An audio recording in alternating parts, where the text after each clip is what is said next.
Hello everyone and welcome to another video. The year is 1985. Colin Baker is embarking on his first full season as the 6th Doctor. The show has returned to its traditional Saturday evening time slot, but now with a brand new format. Episodes are now 45 minutes long rather than the 25 minutes length that had been a staple of the programme ever since it first started in 1963. But despite this change, season 22 is still full of old monsters and villains, from the Cybermen and the Master to the Sontarans and the Daleks. Hell, there's even the return of an old Doctor and companion in the form of Patrick Troughton's 2nd Doctor and Fraser Hines' Jamie. Viewing figures for the season are still well in keeping with what they had been for the past few years, and despite some concerns over the show's apparent increase in violence, season 22 had gone down well enough for the show's production team to start planning out the next season. But then on the 27th of February 1985, disaster struck. The BBC announced that it would be suspending production on the show after the current season, effectively cancelling Doctor Who. Various reasons were cited for this decision, from the show's excessive violence to the false idea that the show's ratings were declining. The real reason for this decision was pretty obvious though. Newly appointed BBC One controller Michael Grade and the BBC's then head of series and serials Jonathan Powell absolutely loathed the programme. They couldn't understand its appeal and thought that it was an embarrassing stain on the BBC's record. They were absolutely determined to get rid of it, purely because it wasn't to their own personal liking and tastes. But thanks to a fierce backlash from the show's fans, Grade and Powell were eventually forced to downgrade their decision to an 18-month hiatus instead of an all-out cancellation. But the damage had already been done.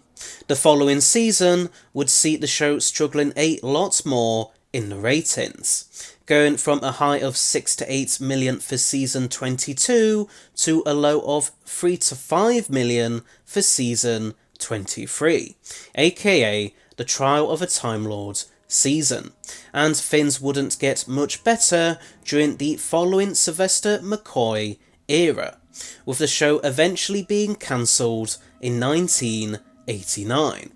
But what if things had gone differently? What if, in an alternate timeline, forces within the BBC had never moved against the show? What if the 1985 hiatus had never happened?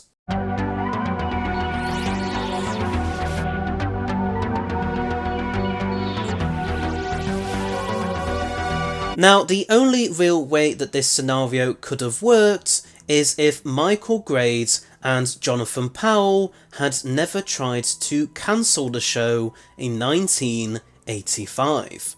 Perhaps they don't decide to do it then, or perhaps they aren't in any position to do it yet, like maybe they haven't been employed by the BBC yet.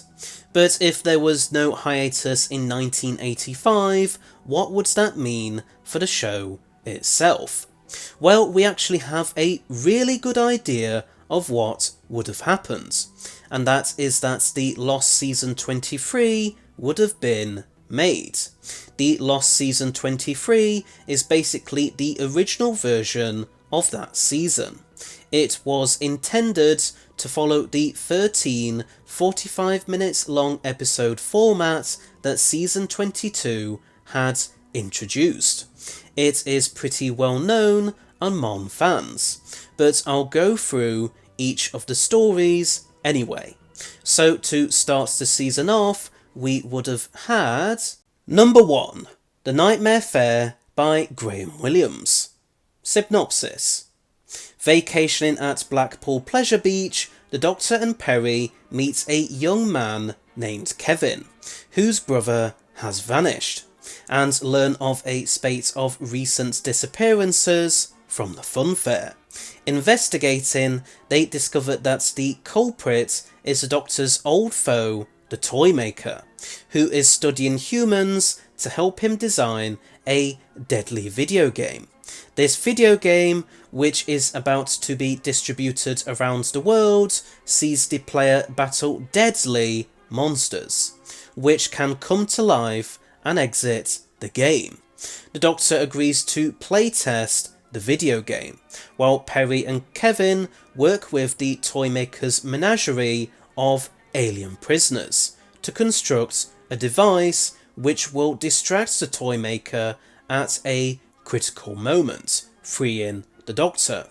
The Doctor then rewires a piece of the Toymaker's own equipment to trap the immortal being for all time in a force field, powered by his own thoughts. Overview. Just like the synopsis teased, the Nightmare Fair would have seen the return of the Toymaker, about 20 years after his first appearance in the William Hartnell era.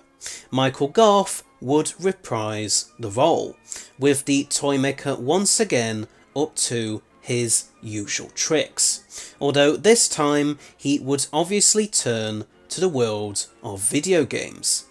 Another element of the show's past that would return for this story would be former producer Graham Williams. This time Williams would turn to writing a story himself. This story came about after producer John Nathan Turner had been to Blackpool Pleasure Beach and had unveiled the new Space Mountain ride alongside Colin Baker in 1984. While seeing Colin dressed in his Doctor costume in the beach setting, J&T was inspired to use it for a story. This is what led to the idea for the Nightmare Fair. General fan perception to this story was fairly good, but some fans did feel like the whole Blackpool setting, complete with some of the rides and amusements, was a bit silly. However, fans were very glad to see the return of the Toymaker. I should mention how I have very deliberately decided to call the Toymaker just, well, the Toymaker, due to the racist connections to the word celestial. But as much as his original costume might seem a bit controversial today, it is still possible at least that they would have still used it for the Nightmare Fair in 1986, if they hadn't have thrown it away before then, of course. But if they had, then I could imagine something pretty similar being used instead. Number 2, The Ultimate Evil by Wally K. Daly. Synopsis. The continents of Tranquilla and Amarelia have been at peace for 50 years. However, a Salarcan arms dealer called the Dwarf Mordant has entered into an alliance with Esquivel, second in line for the Tranquillian throne, to foment war so that Esquivel can overthrow his ruler, Abertan.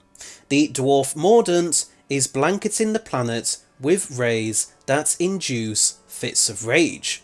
Arriving on Tranquilla, the Doctor is overcome by the Dwarf Mordant's influence and attacks his old friends, scientists Ravlos and Kurila. Perry meets Abertan's disconsolate son, Locus, who murdered his lover, Mariana, during a fit of mania. Ravlos and Kurila have invented a helmet which protects the wearer from the Dwarf Mordant's rays, and uses it to save the Doctor. Perry and Locus uncover Esquivel's treachery. The Doctor traces the Dwarf Mordant's transmissions to his spaceship, and forces him to train a peace ray on the planet, while Abertan executes Esquivel and Locus learns that Mariana survived her apparent death. Overview. Whereas the Nightmare Fair and much of the rest of this season would have seen the return of old elements, the Ultimate Evil would have seen entirely new ones. Chiefly, it would be the first Doctor Who story written by Wally K. Daly. It would have also seen the debut of a new villain for the Doctor to fight against, the evil Dwarf Mordant. General fan perception to this story would have been a little mixed. Fans appreciated having a new villain after so many returning old monsters within the past year, but they would feel like Mordant wasn't as interesting of a villain as he could have been, and the general audience felt like the story was fairly run-of-the-mill and bog standard. Number 3. Yellow Fever by Robert Holmes. Synopsis. The Doctor and Peri have landed in Singapore after the Doctor receives a message on his old space-time telegram from his old friend Brigadier Lethbridge Stewart. The Brigadier tells the Doctor of a deadly new illness that is sweeping all over the world. Units have managed to trace its origins to an abandoned old factory that is swarmed with Autons. The Doctor decides to investigate, with the Brigadier tagging along with him. Peri meanwhile bumps into an old friend of hers, Molly, and the two of them start reminiscing about their glory days at high school. The Doctor eventually realises that this epidemic is beyond the capabilities of the Autons and their Nestine consciousness. He deduces that they must be having some outside help, which is revealed to be none other than Narani. Overview. As the synopsis teased, Yellow Fever would be another story that featured the return of some old enemies, as well as an old ally, of course, in the form of the Brigadier. The Brigadier will be called out of retirement to lead the unit's operation in Singapore due to his immense amount of experience with extraterrestrials. The Autons would obviously be back 15 years after their last appearance in 1971's Terror of the Autons, and the Rani would return as well, of course, with her first story, The Mark of the Rani, having only aired a year before this second outing of hers. Originally, the plan had been to have the Master included in this story as well, but Eric Saywood and Robert Holmes himself both felt like there would be too many cooks in the kitchen, as it were, and the Master would be saved for a story later on in the season, which we'll get to in a bit. Although the Master would still get a mention in this story. You see, the Doctor would ask the Rani how she'd escaped her T-Rex situation at the end of her last appearance. The Rani would explain that she had been left adrift in her TARDIS by the Master. The T-Rex had broken its neck on the ceiling of the Rani's TARDIS. The Master then escaped by detaching the console room from the rest of the TARDIS. The Rani had to construct a temporary console room just so she could make an emergency landing in Singapore. She then entered into an alliance with the Nestine consciousness and spent some considerable time properly repairing her TARDIS. Sadly, Yellow Fever would have been the last story to be written by Robert Holmes, who would still die on the 24th of May 1986, just a couple of months after this alternate Season 23's conclusion. The reason why Yellow Fever would be set in Singapore was due to J&T wanting to do a location shoot there, after the BBC drama Tenko had been partially filmed there. Overall reception to this story would be pretty positive. Fans liked seeing the Rani and Autons again, especially the latter, given how long it had been since their last appearance, and they similarly liked seeing the Brigadier return, and how much more of an action role he'd been given compared to the roles he had in both Mordrin Undead and the Five Doctors, his previous 2 appearances. Viewers also appreciated having Peri's past developed a bit more by having her meet her old school friend Molly. I should quickly mention that according to Ian Levine, the correct title for this story would have been just Yellow Fever, rather than the more famous Yellow Fever and How to Cure It. The latter was apparently just some kind of joke that Robert Holmes made up. I know going with Levine of all people as a source for this is a little bit dubious given his colourful history, but this is going to be a rare instance where I take his word for it. Number 4. Mission to Magnus by Philip Martin. Synopsis. The Doctor is lured to the planet Magnus Epsilon by Anzor, a Time Lord who used to bully him at the Academy. The planet has been ravaged by a virus which is fatal to any male exposed to sunlight. However, Zandusia, ruler of Magnus Epsilon, believes that the neighbouring planet Salvac has found a cure, and plans an invasion. She petitions the Time Lords to travel back in time and prevents the virus from ever being released. When Anzor refuses, Zandusia tries to steal the secrets of time travel. Meanwhile, the Doctor's old enemy Syl is on Magnus Epsilon, apparently in Zandusia's employ. The Doctor lays a trap for Zandusia in Anzor's TARDIS, but it snares the other Time Lord, who is locked into a slow course back to the origin of the universe. Peri joins forces with a runaway boy named Vian to rescue the Doctor. Together they investigate ice tunnels and discover that Syl is really working with the Ice Warriors, led by Ice Lord Vedikael, who sets off a series of explosions to change the tilt of the planet's axis. This will make Magnus Epsilon an Arctic world suitable for the Ice Warriors, and Syl will profit by selling cold weather gear to the natives.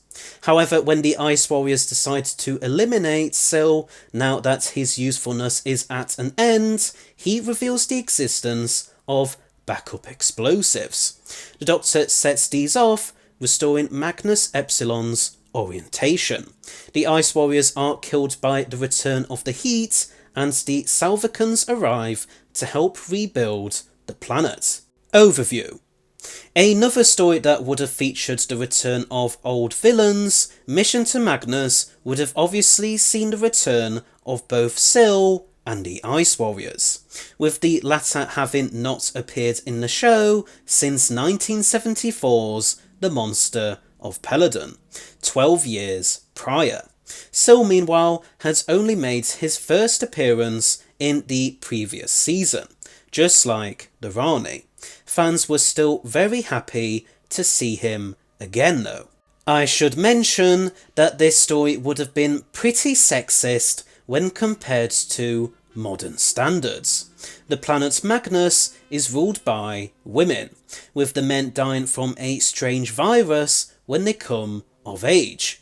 But then some male Salvacans arrive and basically treats the female inhabitants of Magnus like sex objects, to the amusement of everyone there but the women themselves. I mean, I know that this story was written nearly 40 years ago, and so there will definitely have been different societal attitudes at the time, but it's not like everyone who lived in 1986 would be okay with this. It just seems really weird that Philip Martin would write something that overtly sexist, and it kind of affects my whole view of the story, to be perfectly honest. So yeah, Mission to Magnus would be a very controversial story, and it would only get more controversial the more time passes and attitudes change.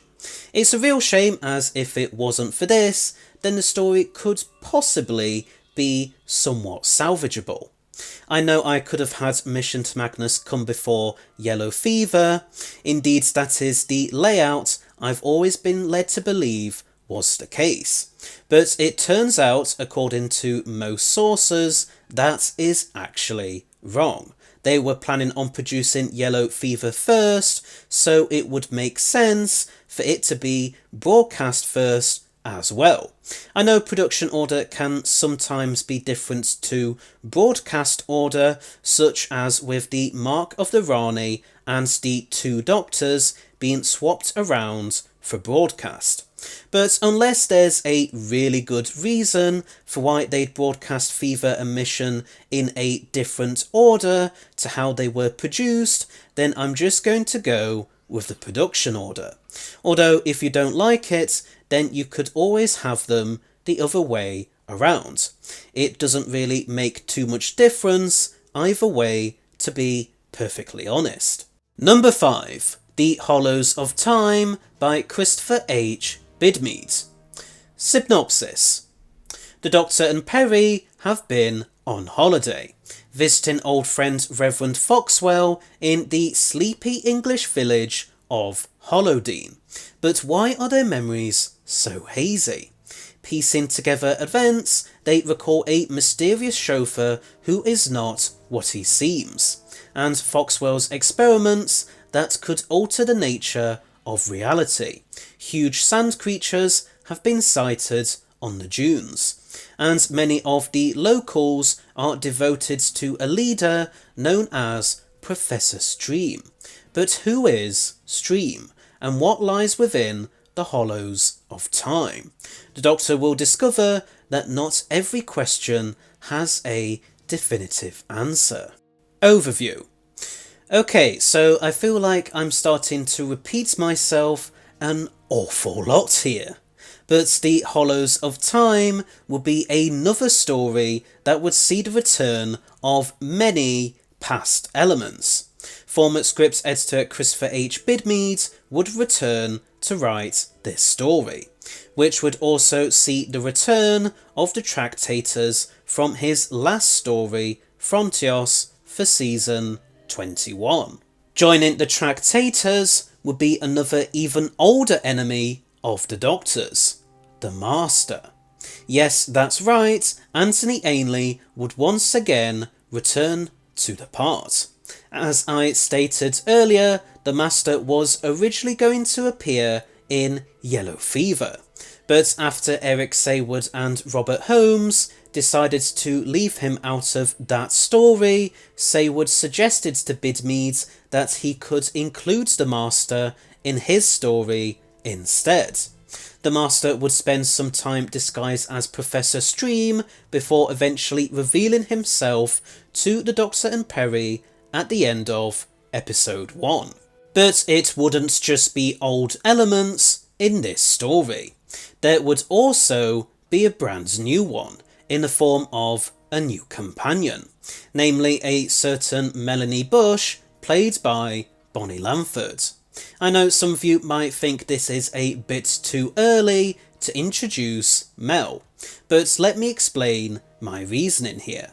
I think it's pretty likely that Nicola Bryant would have still wanted to leave the show during this Lost Season 23, and I bet John Nathan Turner would still want to cast Bonnie Lamford as her replacement, even without the hiatus, much to Eric Saywood's disapproval.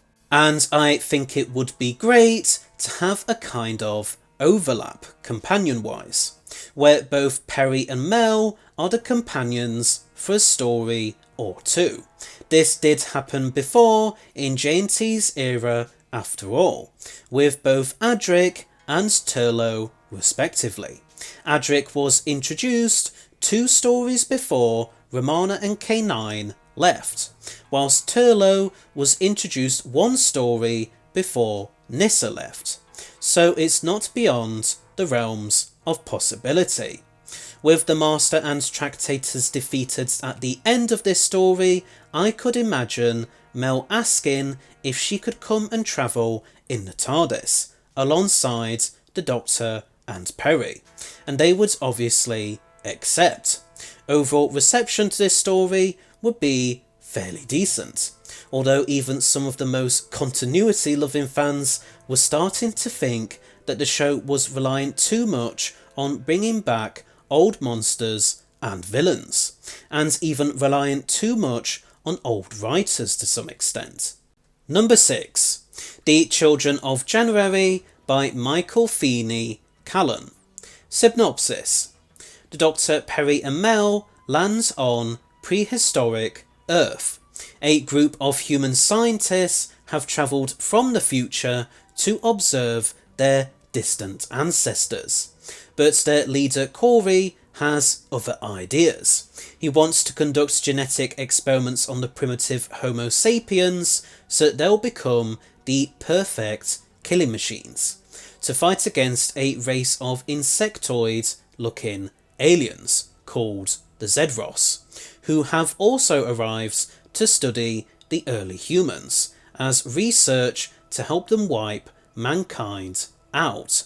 A group of Corey's colleagues disagree with his plans and break away to form a group of outcasts called the Children of January.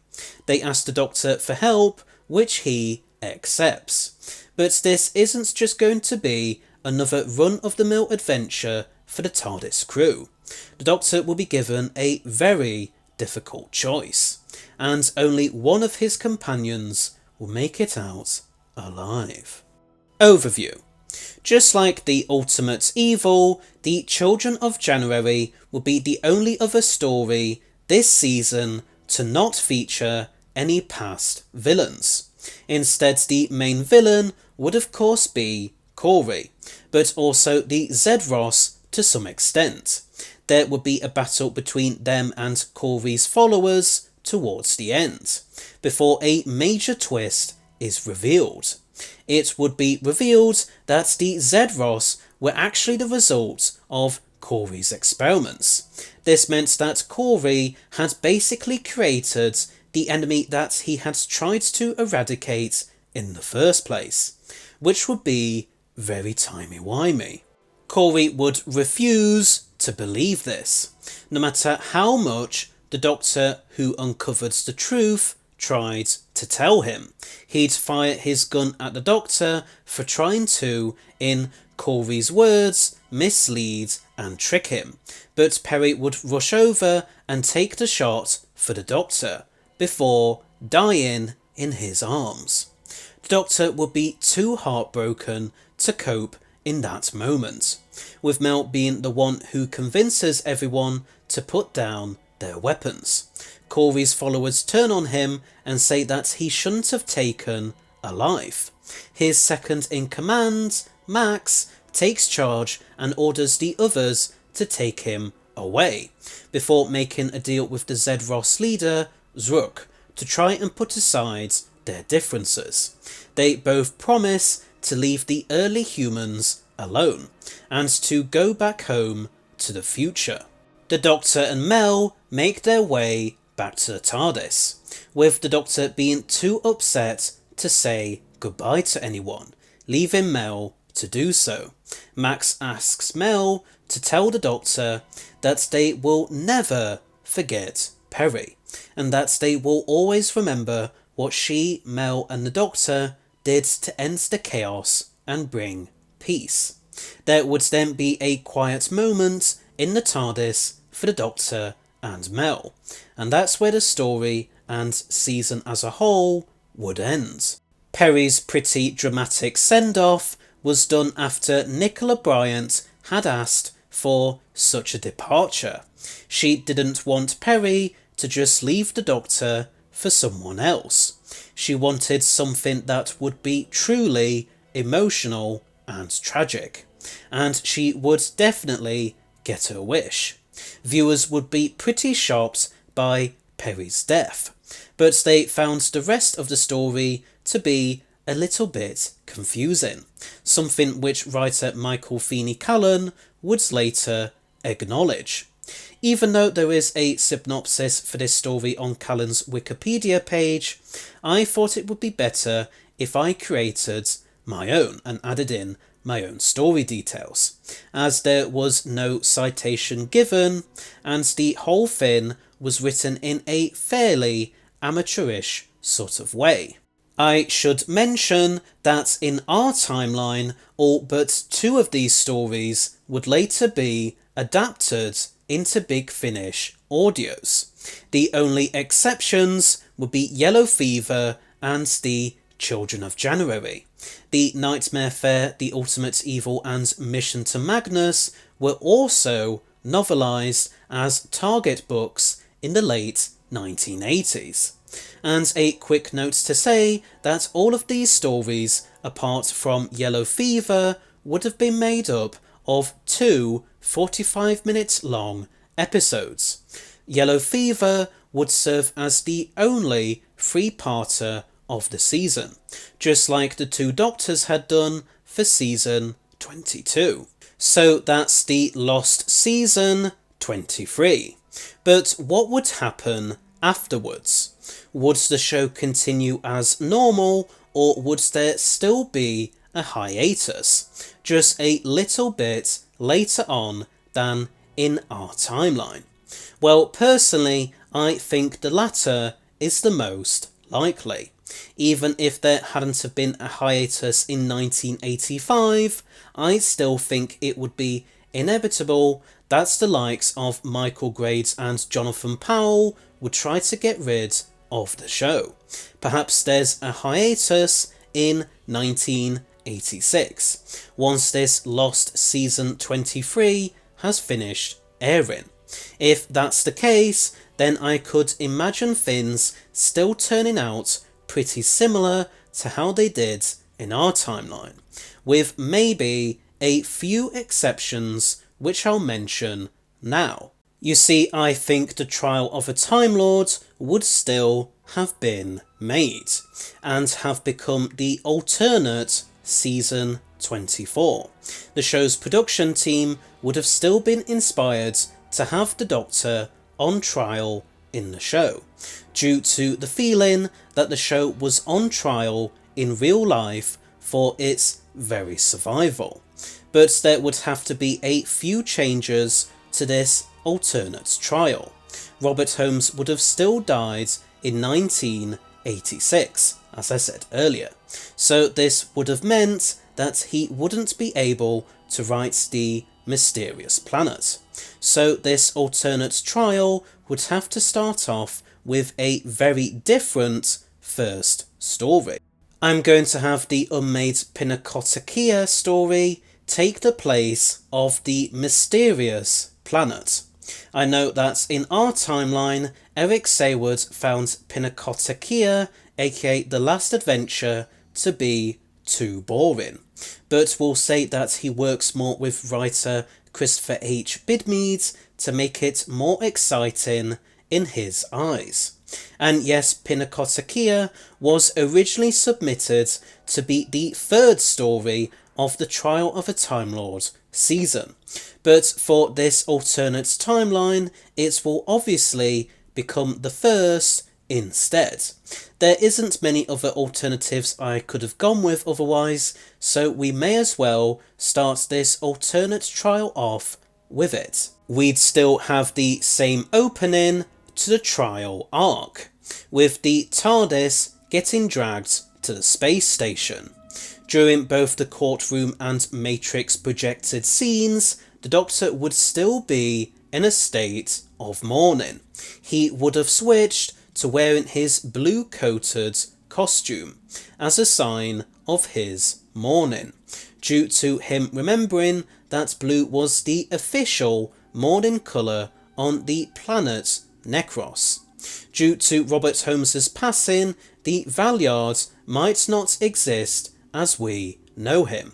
So there might be a very different character acting as a prosecution. It could be the Master, but that feels a bit too obvious, and just not really an interesting enough replacement. So I'm going to come up with my own entirely original character, a Cardinal Cantius who had been appointed by the High Council themselves. This Cardinal Cantius would be known to be the most ruthless and successful Time Lord's lawyer to have ever existed. His relationship with the Doctor would still be just as adversarial as the one the Valeyards had with the Doctor, and Cantius would still be revealed to be the man behind everything, having used his influence to corrupt the High Council, and even the Lord President themselves. He had arranged for acting President Flavia to be assassinated, so that he could replace her with a weak-willed and easy-to-manipulate puppet known as President Magnus. Cantius had then done the same with the rest of the High Council. Next, he had made this new council manipulate the Doctor's timeline so that he could get the Doctor convicted of genocide and sentenced to death. Cantius knew that the Doctor could present himself as the only credible alternative to President Magnus, due to the Doctor's past as being Lord President in the invasion of time, and briefly proclaimed it by Flavia in the Five Doctors. So Cantius knew that he would have to get the Doctor out of the way with.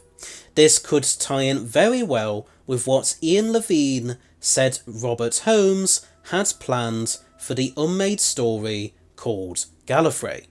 Levine had said of Holmes's supposed plans that it would be about con men, deposed presidents and sleeper agents, with a hint of the Manchurian candidate thrown in. The rest of this alternate trial would be pretty similar to the one we got in our timeline, but there would be a few more changes. Obviously, Perry would have already died in the previous season, so there wouldn't be any need to supposedly kill her off in Mind Warp, and I don't think Mel would be killed off in her place, as it would be too early into her time travelling with the Doctor. But perhaps it's later revealed that Cantius had arranged with Syl to try and kill her, so as to send the Doctor into further despair.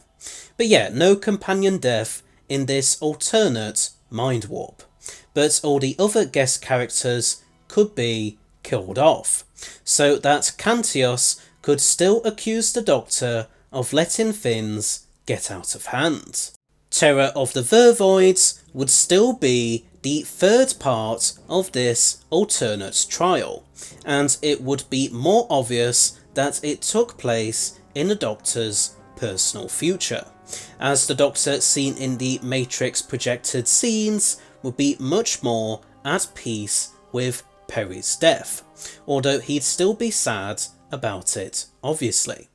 The ultimate foe would lean closer to what Robert Holmes had supposedly intended with Gallifrey, even though that story is often credited to Pip and Jane Baker. Although I should say that I think Eric Saywood and John Nathan Turner would have still had their massive fallout, which resulted in Saywood's resignation as script editor. Perhaps Holmes had told Saywood what he'd planned for Gallifrey before he'd died, and Saywood decided to honour that by trying to write the story himself. But after a disagreement with J&T over the Doctor supposedly falling to his death with Cantius at the end of this alternate ultimate foe, similar to what Saywood had planned for it in our timeline when it was called timing. Saywood had resigned and withdrawn permission for his version of the final episode to be used, so Pip and Jane Baker would still be drafted in at the 11th hour to write an alternative ending. So yeah, this alternate Ultimate Foe would basically borrow elements from what Holmes had supposedly planned with Gallifrey, mixed in with some of the most basic stuff we got in our timeline. J&T would still be told by the BBC high-ups to fire Colin Baker, leading to the Sylvester McCoy era still happening, but perhaps the McCoy era only lasts for 2 seasons, the alternate seasons 25 and 26, which would be the same as our seasons 24 and 25 respectively, and then the show still gets cancelled in 1989, unless we have it get cancelled in 1990 instead to allow the show to still end with survival, which would have been part of the alternate season 27. So nothing would have changed in the grand scheme of things.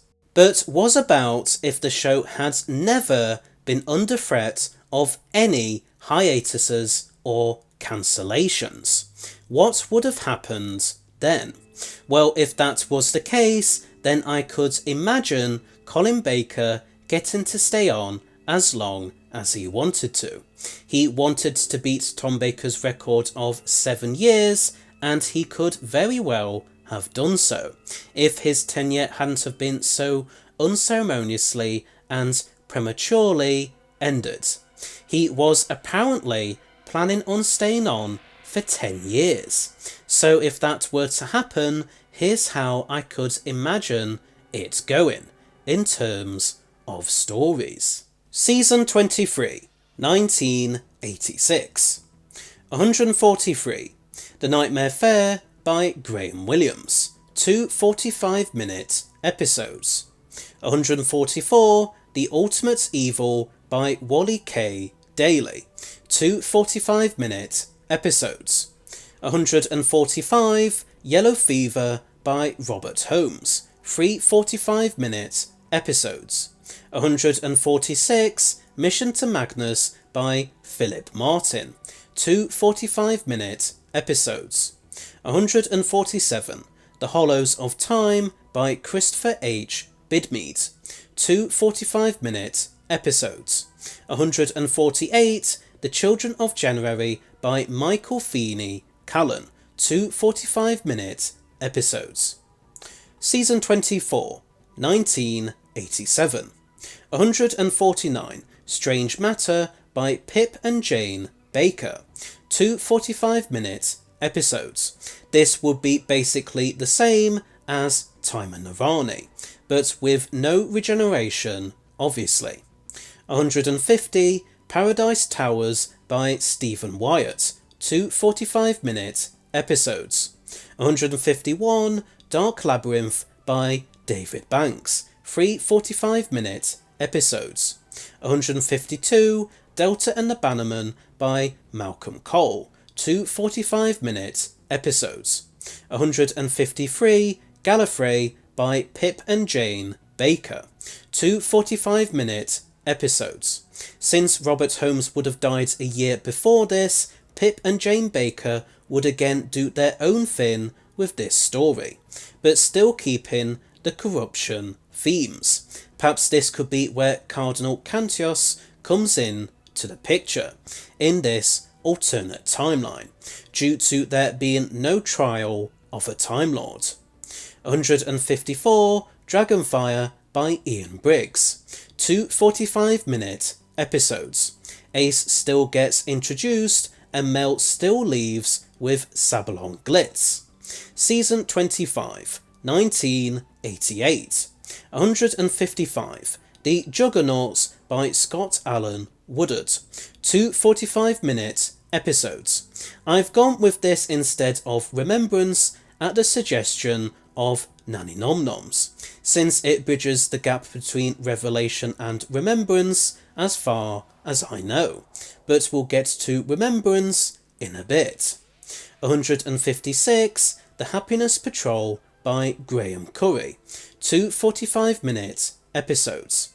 157, Silver Nemesis by Kevin Clark, 3 45-minute episodes. Perhaps the longer runtime would allow this story to flesh out its disparate plot elements more. 158, Space Sargasso by Philip Martin, 2 45-minute episodes. 159, Point of Entry by Barbara Clegg, 2 45-minute episodes. 160, The Greatest Show in the Galaxy by Stephen Wyatt, 2 45-minute episodes. Season 26, 1989. 161, Remembrance of the Daleks by Ben Aronovich, 2 45-minute episodes. As I said earlier, I decided to move this so that I could include the Juggernauts for the previous season. This story, as in Remembrance of the Daleks, would have seen the return of the Sonic Screwdriver. 162, Meltdown by Gary Hopkins, 2 45-minute episodes. 163, Valley of Shadows by Philip Martin, 3 45-minute episodes. 164, Ghostlight by Mark Platt, 2 45-minute episodes. 165, The Curse of Fenric by Ian Briggs, 2 45-minute episodes. 166, Survival by Rona Munro, 2 45-minute episodes. Season 27, 1990. 167, Battlefield by Ben Aronovich, 2 45-minute episodes. 168, Thin Ice by Mark Platt, 2 45-minute episodes. Ace would still leave, although since the 6th Doctor wasn't a manipulator like the 7th, perhaps it would be more of her own accord. 169, Action at a Distance by Andrew Cartmel, 3 45-minute episodes, with Rain still being introduced as the new companion. Perhaps the Metatraxi are introduced in this story instead of Bad Destination. 170, Paradise 5 by P.J. Hammond, 2 45-minute episodes. 171, Hostage by Neil Penswick, 2 45-minute episodes. 172, Blood and Iron by Andrew Cartmel, 2 45-minute episodes. Season 28, 1991. 173, Bad Destination by Ben Aronovich, 2 45-minute episodes. 174, A School for Glory by Tony Etchells, 2 45-minute episodes. 175, Illegal Alien by Mike Tucker and Robert Parry, 3 45-minute episodes. 176, Shrine by Mark Platt, 2 45-minute episodes. 177, Elixion by Robin Mukherjee, 2 45-minute episodes. 178, Night Force by Edward Young, 2 45-minute episodes. Season 29, 1992. 179, The Last of the Daleks by Ben Aronovich, 2 45-minute episodes. 180, Avatar by David A. McEntee, 2 45-minute episodes. 181, Nightshade by Mark Gatiss, 2 45-minute episodes. Perhaps the amount of episodes could be reduced from 13 to 12 from this season onwards. 182, Damaged Goods by Russell T. Davis, 2 45-minute episodes. 183, Transit by Ben Aronovich, 2 45-minute episodes. 184, Long Barrow by Mark Platt, 2 45-minute episodes. Season 30, 1993. 185, War of the Daleks by John Peel, 2 45-minute episodes. 186, Love and War by Paul Cornell, 2 45-minute episodes. Rain leaves and is replaced by Bernice Summerfield. 187, Iceberg by David Banks, 2 45-minute episodes. 188, Shakedown by Terrance Dicks, 2 45-minute episodes. 189, Blood Heat by Jim Mortimer, 2 45-minute episodes. 190, First Frontier by David A. McIntyre, 2 45-minute episodes. 191, Lost in the Dark Dimension by Adrian Rigelsford, 1 90-minute episode, which would still be the 30th anniversary special. Season 31, 1994. 192, Legacy of the Daleks by John Peel, 2 45-minute episodes. 193, The Body Snatchers by Mark Morris, 2 45-minute episodes. 194, Goth Opera by Paul Cornell, 2 45-minute episodes. 195, The Dying Days by Lance Parkin, 2 45-minute episodes. 196, The Spectre of Lanyon Moor by Nicholas Pegg, 2 45-minute episodes, still having the Sixth Doctor meets the Brigadier again, with it directly leading into the very next story. 197, Endgame by David Roden, 2 45-minute episodes, still with the Brigadier and Toymaker. Then there would be the matter of who would play the Seventh Doctor in this timeline. I would say that it could still be Sylvester McCoy, but John Nathan Turner would have doubtless have left as the show's producer before this point. So it would be up to Ian Fraser or whoever replaced JNT to decide who should be the next Doctor. It could be Richard Griffiths, although this might mean that he might not be able to star as Detective Inspector Henry Crabb in Pie in the Sky, which was made around this point in our timeline. Or alternatively, it could be Paul McGann instead perhaps. Whoever would play Seven in this timeline, I can imagine them staying for about 3 to 4 years. I could go even further with this timeline, but I think this video is going to be long enough as it is, and I don't want to make it 27 million hours long.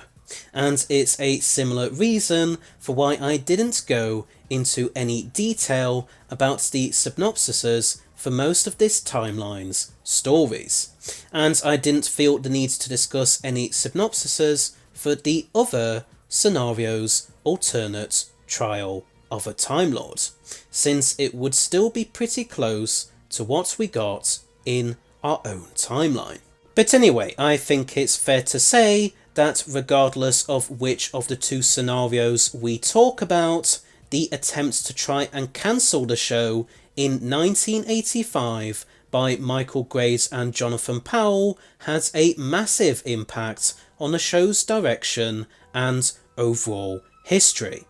If it had happened a year or so later than 1985, then I don't think too much would have changed. But if the show had never been under threat, then the Sixth Doctor could have had the chance to really develop and mellow that he was so cruelly denied in our timeline. They really did poor old Colin Baker dirty, and we were robbed of what could have been a really interesting character arc to take the Doctor in. The 1985 hiatus was a truly pivotal moment in the show's history, and we can only speculate as to what could have happened if it had never occurred. But anyway, so there's my take on what if the 1985 hiatus had never happened. But what did you think? Did you agree with my take on it or not? And would you have done anything differently? Please let me know in the comments section below. Also, I want to thank the following people for all of their help with this video: Jetshot22, The Dalek Hunter, Billy Bob, Nanny Nom Noms, Red Makes Music, Young But Retro, Dr. Mick, and Kieran Council.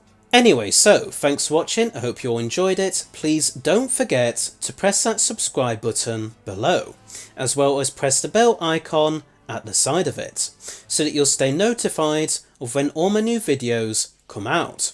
This channel currently has 2,057 subscribers as of time of writing and recording this video, but if we can get to 2,500 by the end of this year, then I will do a Q&A, where you can ask me whatever questions you want. Just keep them polite, please. Also, please rate and comment below your thoughts on all of this, and please feel free to donate to my Ko-fi page, link in the description, or send me a YouTube super thanks below, if you want to, of course.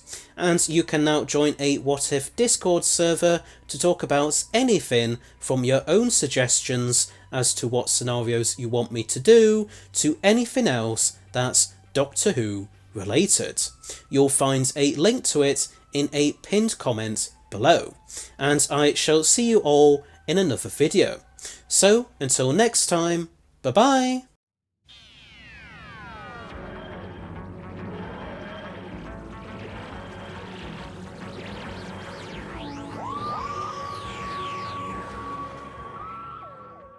In half an hour, Bob Monkhouse opens a new series of his Full House. First on BBC One, a game of life and death to destroy the Doctor.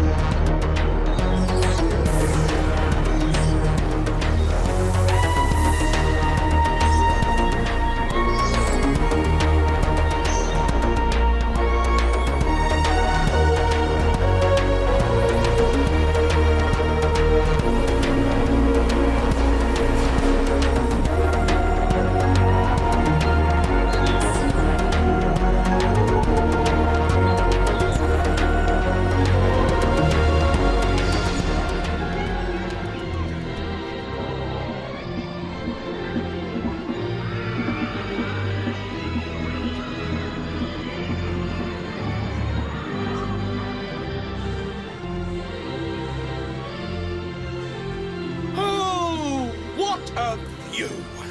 Doesn't look so special to me. Let's just call it the last, shall we? So you accept the challenge then? The ultimate game you will play? Good.